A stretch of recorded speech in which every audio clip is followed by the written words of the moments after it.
Hello అండి అందరికీ.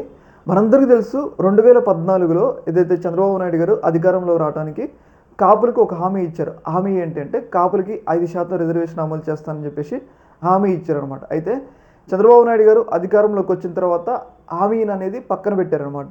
ఏదైతే కాపులకి ఇచ్చిన హామీని పక్కన పెట్టారు. అయితే దీనికి ఏదైతే ఈ హామీని అమలు చేయాలని చెప్పేసి కొంతమంది కాపు ఉద్యమ నేతలు చాలా పెద్ద ఎత్తున బహిరంగ సభ నిర్వహించడం జరిగింది తునిలో. ఈ తునిలో బహిరంగ సభ నిర్వహించిన సందర్భంగా అక్కడ ఒక ట్రైన్కి కాపు ఉద్యమకారులు నిప్పు పెట్టారనమాట.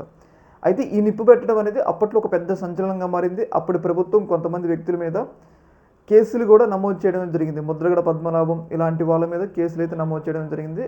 ఆ కేసు అనేది ఇన్వెస్టిగేషన్ అయితే కొనసాగుతుంది. అయితే ఈ ఇన్వెస్టిగేషన్ కొనసాగుతున్న సందర్భంలో జగన్మోహన్ రెడ్డి గారు వచ్చారు. జగన్మోహన్ రెడ్డి గారు వచ్చి ఏదైతే కాపు ఉద్యమ నేతల మీద నమోదైన కేసులన్నింటినీ కూడా కొట్టివేయడమే జరిగింది. అయితే ఇప్పుడు కూటమి ప్రభుత్వం ఒక సంచలనమైన నిర్ణయం తీసుకుంది. ఆ నిర్ణయం ఏంటంటే ఆ కేసుల్ని మళ్ళీ రీఇన్వెస్టిగేషన్ చేయాలి అని చెప్పేసి నిర్ణయం అయితే తీసుకోవడం జరిగింది. అంటే ఇది ఒక రకంగా ముద్రగడ పద్మనాభానికి కాపు ఉద్యమ నేతలకి ఒక పెద్ద షాక్ అనే చెప్పాలి. ఎందుకంటే ఎప్పుడో కోర్టుకి ప్రభుత్వం కొట్టివేసిన కేసుని మళ్ళీ ఇప్పుడు రీఇన్వెస్టిగేషన్ చేయాలంటే దీన్ని బట్టి ప్రభుత్వం ముద్రగడ పద్మనాభాన్ని టార్గెట్ చేస్తుందా అన్న అనుమానాలు అయితే వ్యక్తమవుతున్నాయి అన్నమాట.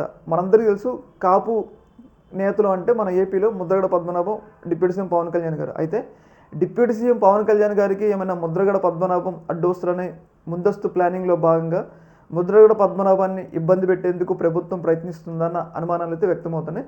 ఏదేమైనా కానీ ఈ యొక్క అంశం అనేది ఖచ్చితంగా ప్రభుత్వం ఎవరినో టార్గెట్ చేయడానికే ఆ కేసుని మళ్ళీ రీఅప్పీల్ చేయాలని చెప్పేసి నిర్ణయం తీసుకున్నట్లయితే మనకైతే అర్థమవుతుంది. మరి ఈ నిర్ణయం ఎవరిని మెప్పించడానికి, ఎవరిని ఇబ్బంది పెట్టడానికి అనేది రాబోయే రోజుల్లో జరిగే డెవలప్మెంట్స్ చూస్తే మనకైతే అర్థమవుతుంది.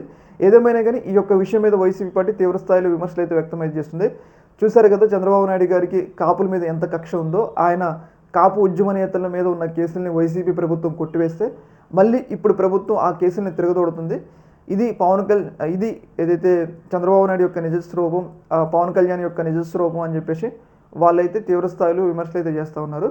చూడాలి మరి దీని మీద ముద్రగడ పద్మనాభం ఎలా స్పందిస్తారు, అలాగే రాబోయే రోజుల్లో కాపు నేతలు ఎలా స్పందిస్తారు అనేది జరిగే డెవలప్మెంట్స్ బట్టి మనకేం తెలుస్తుంది అనమాట. ఈ యొక్క అంశంలో మీ యొక్క ఒపీనియన్ కింద కామెంట్లు తెలియజేయండి. ఓకే మరి.